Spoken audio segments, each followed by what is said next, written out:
할렐루야. 하나님의 은혜가 함께하기를 간절히 바랍니다. 예수님이 이 세상에 오셨을 때는 예수님을 몰랐어요. 또 예수님을 모를 뿐만 아니라 하나님의 뜻도 잘 몰랐어요. 무슨 일이 있냐면은 당시 이 시대에는 사람으로서 인정받는 사람이 있고 사람으로서 인정받지 못하는 사람이 있었어요. 인정받는 사람은 누구냐? 남자요, 성인입니다. 그리고 더 나아가서 율법을 잘 알고 하나님을 섬긴다라고 하는 사람이 소위 인정받는 사람들입니다. 그런데 인정받지 못하는 사람은 누구냐? 반대로 여자, 그리고 어린아이, 그리고 소위 죄인으로 취급받는 사람들. 이 사람들은 사람 대접을 제대로 받지 못하는 그러한 세상이었습니다. 오늘 성경 13절 말씀해 보니까 그때에 사람들이 예수께서 안수하고 기도해 주심을 바라고 어린아이를 데리고 왔다, 이렇게 표현을 했어요. 사람들이, 그러니까 한 사람이 아닌 거죠. 여러 사람이 예수님이 안수해 주고 기도해 주시기를 바라고 아이들을 데리고 왔다는 거예요. 그런데 그때에 라는 말씀으로 시작을 하고 있어요. 그러면 뭔가 있었다는 얘기죠. 그때의 상황이 있었다는 얘기죠. 무슨 상황이었느냐?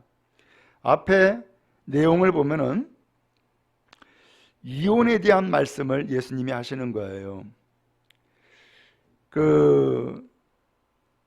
이혼에 대한 말씀을 하시는데 먼저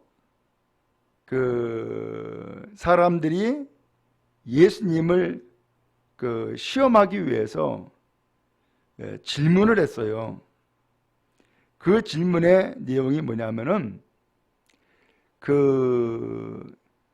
이혼할 이유가 생기면은 이혼하는 것이 합당합니까?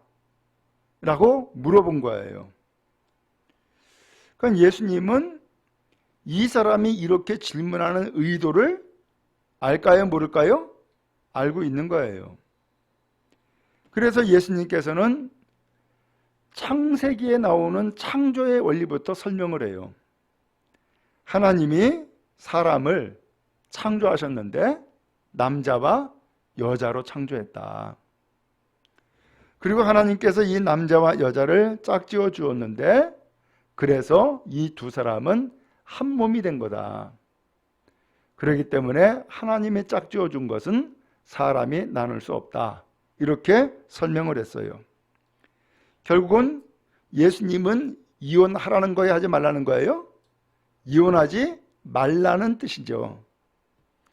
그랬더니 이 사람이 또 물어봐요. 모세의 율법에는 이혼 증서를 써주고 이혼하라고 하지 않았습니까? 라고 율법을 이야기하는 거예요.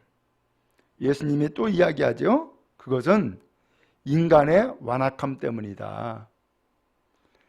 그래서 사람이 음행한 일 외에 아내를 버리고 다른 데로 장가든다면 그 사람은 간음한 거다.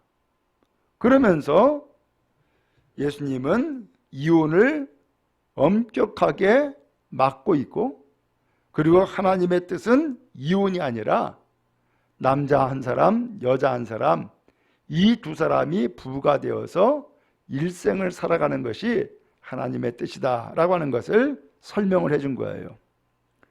그러니까 이렇게 설명을 하니까는 귀에 쏙쏙 들어오죠.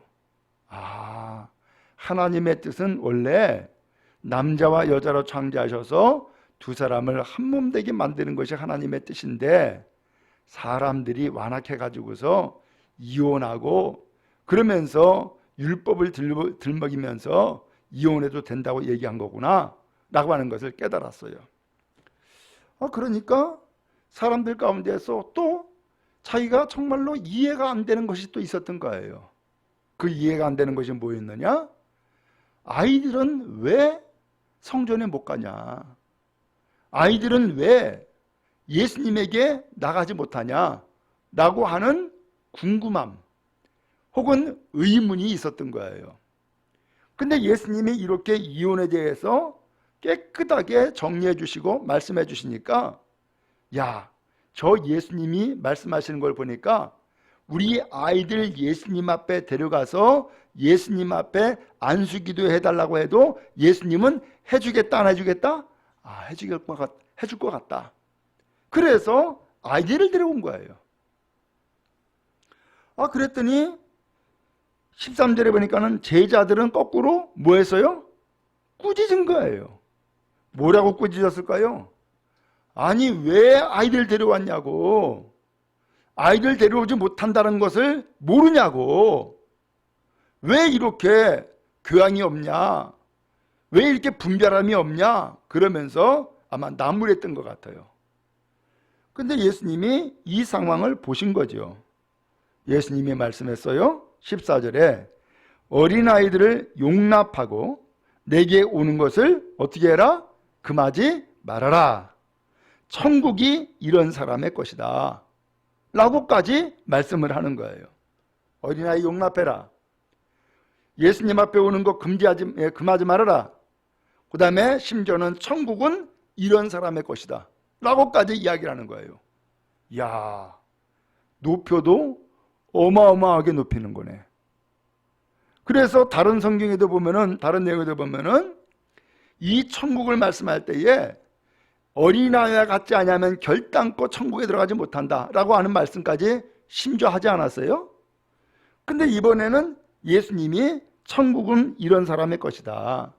천국은 어린아이의 것이다. 혹은 어린아이와 같은 사람의 것이다. 이렇게 말씀하고 계신 거죠. 그리고 예수님이 그 사람들에게, 그 어린아이들에게 뭐 했어요? 안수하고 그리고 거기를 떠나셨다라고 말씀하고 있는 거예요. 자, 그럼 여기서 보니까 예수님은 어린아이들이라고 해서 차별을 해요, 안 해요? 안 하셨네요. 심지어는 차별하는 이 제자들을 꾸짖었어요. 그리고 말씀하셔서 엄하게 주의를 주면서 말씀했죠. 내게 오는 것을 뭐 하지 말아라? 금하지 말어. 라고 하면서 예수님께서 그것을 꾸짖으신 거예요. 심지어는 천국이 이런 사람의 것이다 라고 말씀하심으로써 천국 백성이 어린아이 같은 사람이다라는 것을 분명히 말씀해 주신 것이죠. 예수님은 그들에게 안수했고 거기를 떠났어요. 여기서 안수했다는 것은 무슨 뜻이에요? 그 사람들이 바란 것이 있었어요. 예수님께서 이 아이들을 용납하고 안수해 주시기를, 기도해 주시기를 바라는 마음으로 아이를 데리고 왔던 거예요. 그들의 이 바라는 마음을 예수님께서 그대로 받아들이고 또한 안수까지 해주셨죠? 받아들이셨어요? 안 받으셨어요? 받아들여 주신 것이죠. 오늘 이렇게 해서 예수님은 아이들을 존중했고 또한 이 아이들의 존중은 용납하고 안수하신 것까지 나타내 보여주셨어요. 그리고 거기를 떠났다라고 말씀해주고 있어요. 어때요? 이 제자들은 한편으로는 무색해져 버렸고 더 나아가서 이 제자들과 어린아이들 그리고 또한 이 아이를 데리고 온 아버지와의 모든 관계를 통하여서 예수님은 어떠한 분이다라는 것을 분명히 알 수 있게 되었죠. 여러분, 그래요? 오늘 우리는 어떤 사회적인 어떤 통념으로 인해서 사람을 차별할 수가 있어요. 그러나 예수님은 차별하지 않아요. 우리가 보통 사회적으로 차별하는 것은 어떻게 차별해요? 남자와 여자를 차별하기도 하고 어른과 아이들을 차별하기도 하고 혹은 가진 사람과 가지지 못한 사람을 차별하기도 하고 또한 잘 배운 사람과 못 배운 사람을 차별하기도 하고 이러면서 우리는 차별하는 일들이 있어요. 그러나 오늘 예수님께서는 이렇게 차별하지 않으시고 사회적인 통념을 오히려 깨시고 하나님의 진정한 뜻, 하나님의 진정한 그 마음을 우리에게 알려주시고 품게 주셨다라는 사실이죠. 오늘 그러므로 우리도 알지 못하는 사실에 사회적인 통념을 따르면서 그것을 당연하게 여기는 일도 있을 수가 있죠. 그러나 이제는 사회적인 통념을 따르는 것을 당연시 여기는 것이 아니라 예수님의 말씀 또한 예수님의 뜻을 따르는 것을 당연하게 여기고 하나님의 뜻을 이뤄나가는 주의 백성이 되어야 할 줄로 믿습니다. 바라기는 하나님의 뜻을 따르는 우리 모두 다 되어지기를 주님의 이름으로 축복합니다.